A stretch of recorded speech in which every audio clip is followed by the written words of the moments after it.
À cause de cette liaison étroite entre la peur et l'égoïsme, nous sommes exposés à une peur spécifique, très largement répandue aujourd'hui, la peur de l'échec. C'est un sous-produit évident de l'idolâtrie, de la réussite dans le monde actuel. Dès la petite enfance, on nous inculque cette philosophie de la réussite comme valeur. Quand une machine cesse de bien fonctionner, elle est mise au rebut, au rébut. Quand un homme ne parvient pas au niveau de réussite qu'on attendait de lui, il est considéré comme une non-valeur.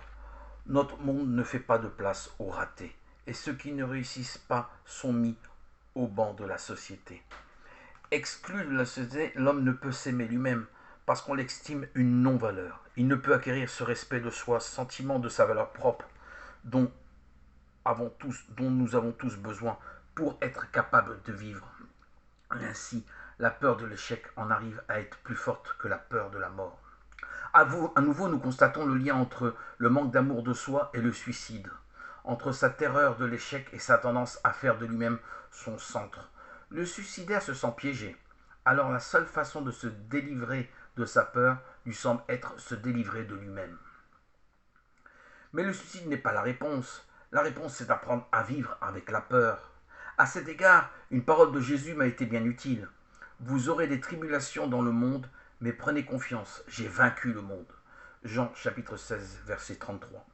Au lieu de tribulation, on aurait pu traduire angoisse, comme la traduction allemande de la Bible emploie le mot Angst. Ces mots Angst et angoisse viennent d'un même mot latin qui signifie un lieu étroit, où l'on se sent enserré.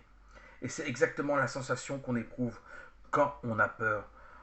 On n'emmène pas large, dit-on. Ce qui m'aide le plus dans ce verset, c'est qu'il met fin au mythe du chrétien qui n'a pas le droit d'avoir peur.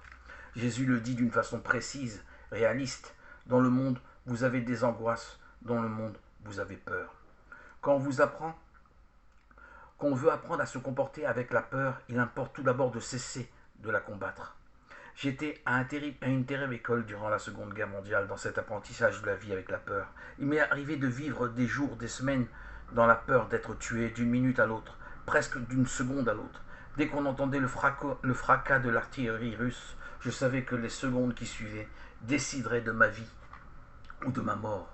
C'était un exercice de vie avec la peur ininterrompue. Ce qui m'a rendu service en premier lieu, je m'en souviens, cela a été de cesser de lutter contre la peur, en me disant à moi-même, Walter, tu trembles. À ce moment, la peur a desserré son étreinte, elle est devenue plus supportable, et elle-même est devenue une force positive qui a été un stimulant pour ma foi.